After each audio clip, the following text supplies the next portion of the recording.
This is Susan Bradley for AskWoody.com, and this is Task for the Weekend, June 12th, 2021. So this week I'm following up with last week's presentation where we talked about autoruns. This time I'm going to use a slightly different tool. It's a little bit more complicated. It's from Sysinternals, and it helps you really determine what's in the startup and what's going on. Now, this is a tool that even I get stumped sometimes, so as always, there's lots of smart people out in the forums. If you have any questions, feel free to ask a question, and somebody will answer your question and help you through the process. So there's two ways you can get the Sysinternals Autoruns tool. One, you can actually run it straight from the site, or you can download it and run it from your machine, and I'll show you what I'm talking about. On the website, make sure you search for Autoruns or Sysinternals Autoruns. And when you come out here, you can see that you can either download the tool to your computer and extract it out and run it, or you can run it straight from the Sysinternals Live site. Either way will do. You can run it plain, meaning just click and run, or you can do run as administrator. Once you download the tool, you can see all the different things and software that is running and starting up on your system. Now, it can get a little complicated seeing some of these.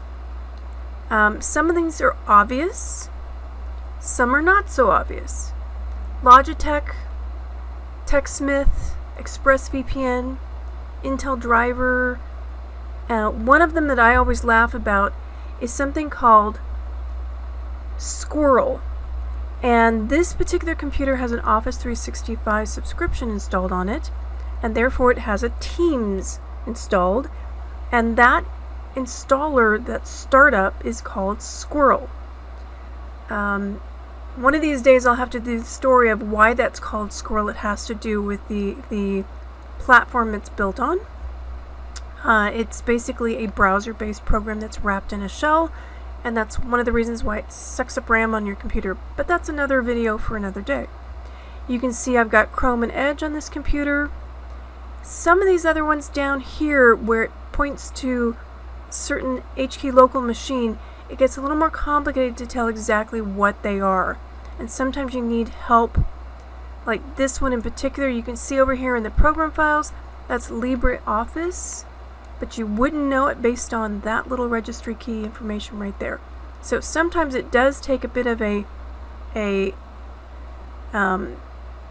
near PhD in computerism to figure out what these are. But it helps to let you know what is starting up in your system and what is possibly slowing it down.